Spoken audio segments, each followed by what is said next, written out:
Hey guys, wanted to go ahead and just do an overview of the Kiwi KE4 and to go from there.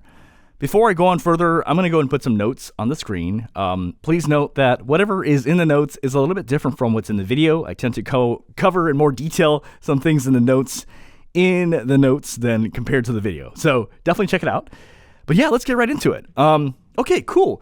So yeah, some backstory. I took a while to review the Kiwi KE4. And the reason I didn't review this for a while is because I thought this would be pretty redundant, in terms of meta-tuned IEMs, right? So meta-tuned IEMs meaning like T-Pro, and then you've got your Dusk, and then you've got maybe like Mega 5 EST, it's kind of like within that world, right? And in my thoughts, I was like, well, it's kind of redundant, so why do I need to buy another one like it? But it actually is quite different, and I'll kind of break it down. But let's get right into it, okay? So, in terms of bass, what would I actually rank this? Dude, this is A. Actually, it's really, really well done. It's funny because, some reviews out there have mentioned that the bass for the Kiwi KE4 is blubbery, or they'll say it's not good because it's too much bass. Dude, no, it's good. This is actually great bass. I don't know what it is, but, for me, I'm not a bass head, but I would say I want more bass than Hexa. Right? I want more bass than Hexa. I want more, basically, but I'm not a bass head. This actually is really good bass. I would definitely say it's a grade of A. I would actually say this is actually better in bass compared to the Punch Audio Martillo, which many people say, go get that if you care about bass. No, don't get that. Get this. This is better bass than Punch Audio Martillo. In fact, in many ways, this is actually better than the T Pro. It's like the T Pro with better bass. I mean, that's what it sounds like to me. It's T Pro with better bass is what it sounds like to me, because in many ways these are very similar in how they sound. So in a way, yes, I was correct. It is redundant, but in many ways, it's kind of like you're getting kind of like a better T Pro at half the price. But it's like T Pro with better bass is the best way I can explain it. Okay, sub bass. So in terms of sub bass, assuming that this is correct, as in your sub bass is right here, that's probably how that song is supposed to sound like, or how the audio engineer wanted that sub bass, ba-boom, in the background. If this is correct, and this is below correct, polite, and this is way, way below correct, as an anemic, and then this is above correct, and this is Beats by Dre, it's right here. It's in between Beats by Dre and above correct. So it's got a lot of bass, but it's not blubbery. I've heard posts saying it's blubbery bass. No, it's not. It's not blubbery. It's good. However, I want to mention something.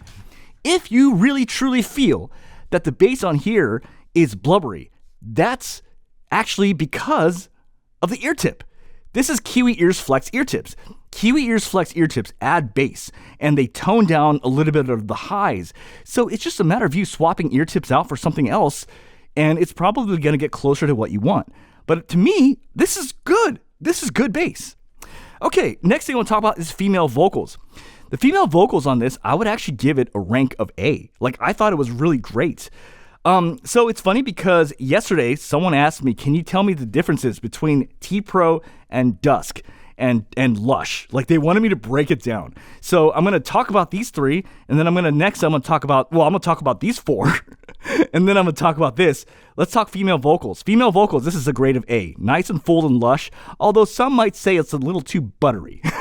But I like it. This is a grade of A. Lush is a grade of A on female vocals, but if you are going to use the stock ear tips, don't even bother. Don't even bother, throw it in the trash. But if you will listen to me, okay, please listen. Get the Moondrop Spring Tips large size. Go on Amazon, buy it. Trust me, thank me later. It will make this IM so much fucking better. You put this, then the female vocals on this are A, okay? On the Dusk, it is more of a B- on 3.5 mode for female vocals, and more of a solid A to A+ in DSP mode. And then in the T-Pro, this is more of a B on female vocals. So this, okay, is more of an A. This has better vocals. I feel like it's a little bit better than T-Pro when it comes to female vocals. It's a little bit better than the 3.5 mode here, but not as good as DSP mode. It's not as good as Lush with Moondrop Spring Tips. Like I said, if you're going to use the stock ear tips, fucking forget it. Don't even bother. Just throw it in the trash. But if you're going to listen to me and use either Moondrop Spring Tips or Coffee Ear Tips, these get a hell of a lot better. So this has better vocals if you do it correctly. And then I would say for me, Dunakima 2, these have better female vocals. Now, in terms of, but it's not S. Okay, S is more this. The U9Q is like more closer to S, where like it's that factor where it gets you, like freaking gets you off your chair. These don't have that. This is, in my opinion, closer to S, in my opinion. Okay, next thing let's talk about is male vocals. So male vocals on here, I would actually give it a ranking of B, as in it's like, it's good, but it's not great. So again, let's get right into it. It's about on par, give or take, with here. Like this is about the same as T Pro. It's not as good as Lush. It's not as good as Dusk DSP mode. This has better male vocals, and it's not as good as Dunakima 2. The male vocals on here are just a smidge thin, just slightly. And what I did is, and this is unique to what I do, I actually wore this IM. And I spoke into a neutral microphone, and I'm listening back. What is it doing to my voice? Because what it does to my voice, it does to all guy vocals in songs. What does it sound like? It makes my voice sound deeper, slightly deeper, but thinner, slightly thinner. So deeper and slightly thinner. And what it sounds like is actually the Stellar X2 Vintage. This is a microphone that will make you sound a little deeper, but a little thinner. And that's kind of what it's doing, but that's not how it's supposed to sound. The way it should sound is a little deeper and full, but it doesn't have that. And so because of that, I'm going to go ahead and give this a ranking of B. I would say in terms of Soundstage, I would say it was really good. Good to great. You know, like I thought it had really great Soundstage. In terms of comfort, this is excellent. I have small ears and I could wear this for hours on end. So very, very great on comfort. Sibilance scores on this were very good. Basically at regular volume, you basically get no sibilance. And then at high volume, plus 25%, it gets to medium. And then just like one instance of high, which is, in my opinion, pretty damn good for sibilance. So overall, this is a really good IM. And I would say, if I had to actually honestly give you my 2 cents, I think it actually is kind of like, it's sort of like, it's like a T Pro with more bass at half the price. But it's not worse than the T Pro. In many ways, it's almost like on par or better.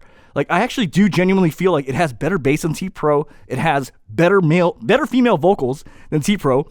About on par vocals compared to the T Pro. It is better than 3.5 mode of the Dusk, but not as good as Dusk DSP. It is not as good as Lush in both modes, but in general, this is solid. Like you're getting a solid, I would say a solid meta-tuned IM for $168. Brand new. You know what I mean? So I think it's worth checking out. And yeah, that's my 2 cents. All right, so now we're going to do the microphone comparison. So this is the Stellar X2 Vintage. And so when I listen with this IM, the Kiwi KE4, my voice sounds slightly deeper, but my voice is not as full. It's a little bit thinner. And it's hard to explain this, so I'm going to now demonstrate with a different microphone. So now, I don't know if you guys can hear this, but this is actually where it's deeper, but at the same time, it's fuller sounding. And so this is actually correctly where I feel like it should sound more correct in terms of male vocals, whereas the Kiwi KE4, this is what it's doing to male vocals. I don't know if you guys can hear that. So this is Kiwi KE4, testing 1, 2, 3.